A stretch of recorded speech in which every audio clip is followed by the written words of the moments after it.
period of time. And the film is based entirely on quantities and on the module.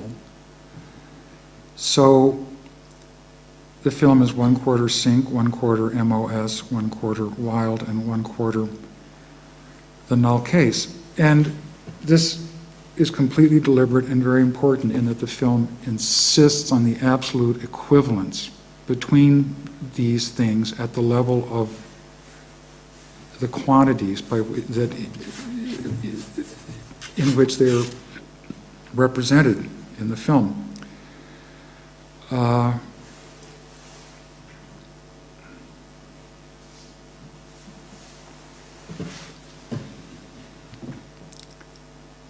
And this is an elaboration, so to speak, of what the title already tells you. And the title is Picture and Sound Rushes. And as I've written in the note that the students in yve-alain's class have received, when a director looks at rushes, if it's sync material, you look at it sunk up. The assistant editor has in fact synchronized the track with the picture before you see it. So what you look at is picture rushes. You look at the sync material and the MOS material, and there is equally sound rushes. There's the sound that goes with the sync scene, of course, but there's also all the wild sound that was recorded, like door slams or gunshots, or you pick up a line of dialogue that wasn't quite right, but you don't want to reshoot the whole scene just to get it, so you record it wild, and you drop it in post-production. I mean, I'm sure it's all changed now, but there was a time when this is the way it was done. Pretty much the same. Okay. And there's also things like presence or room tone. In any one location, the sound recordist always records the ambient background sound, which there is when there is no sound. And I mean, every room or every location has what's called presence or room tone. And the recordist always records this because you might have to add it in the post-production. So the director, I believe, would never trouble to listen to the presence or the room tone for the locations where they shot the day before. You don't pay attention to the sound in the same way that you pay attention to the image. So what gets the obsessive attention in looking at the rushes is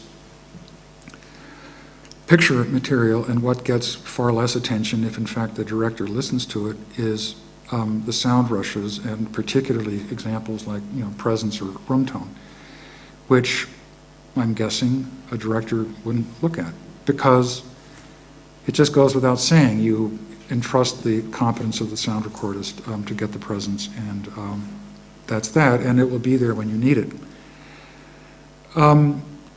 But picture and sound rushes, in its very title, enacts this idea of an absolutely equal emphasis on both picture and sound.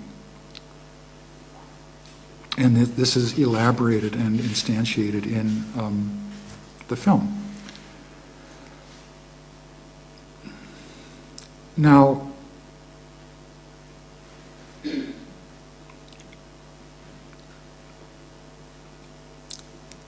I think I've said that when we see, when a film is shot, it's not all shot in sync. But the result, when it comes out of the mix, is the simulation of sync from start to finish. But it does happen, and I think this is worth pointing out, it does happen that once in a very, very great while you see a scene in a film and it's not sync sound. And the one example I like to mention is in the fact that I can only think of one, not that I've tried to think of, not that I've researched it, but I think it shows you how very rare it is. And the example occurs in a film directed by Joseph Lewis called The Big Combo. And Joseph Lewis is one of the great American directors. He directed Gun Crazy. And My Name is Julia Ross, and The Big Combo, among other things. And in The Big Combo, Brian Donlevy plays a character who wears a hearing aid. And it's a gangster film, and at one point he is tormented by his adversaries who stick the receiver for his hearing aid in a loudspeaker and then turn up the jazz record that it's playing. So he is, to us it sounds like nothing, but to him it's unbearable, and we see that it's unbearable. And later in the film, he's going to be, I think we know he's going to be killed. And there's a scene, so first we understand that he's going to be killed, and his executioners disconnect his hearing aid. And then you see a shot that's his POV of the blazing Tommy guns, whose bullets are causing his death. And it's MOS, because it's his POV and he can't hear. And it's a cut to absolute silence, and it's very, very powerful, and so it does happen. And I want to sort of point to these exceptions because it does happen. And I had to ask a friend of mine to come up with an example for wild sound, and he said that there's an example at the end of American Me. But strictly speaking, it's not wild sound, because I think what they really did was it was shot sync, and then they simply cut the picture and the sound continued over, which is what happens in this film. But I call it wild because it's sound without picture. But what you don't get ever, I would say, except maybe I'm wrong if we think about the Situationists, yeah, is what I call the null case. And for good reason, we don't ever see it. But it occurred to me that the consideration of the combinations of picture and sound demand the recognition, or demand giving a place to this combination, which in fact never occurs.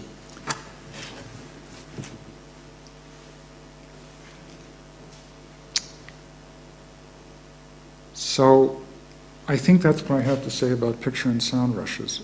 Can we next look, please, at production stills? Same DVD, yeah. Now, I know some of you have already, you've seen both these films today, and I hope they'll be different enough. So, production stills, it's 11 minutes and 1970.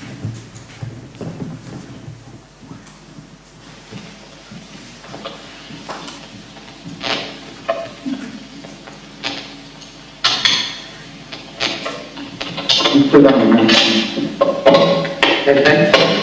ready? Counting.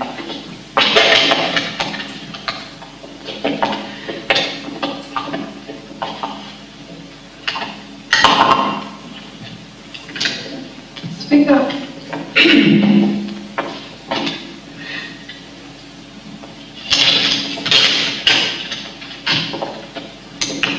Oh, perfect. Is that right? Yeah, fine.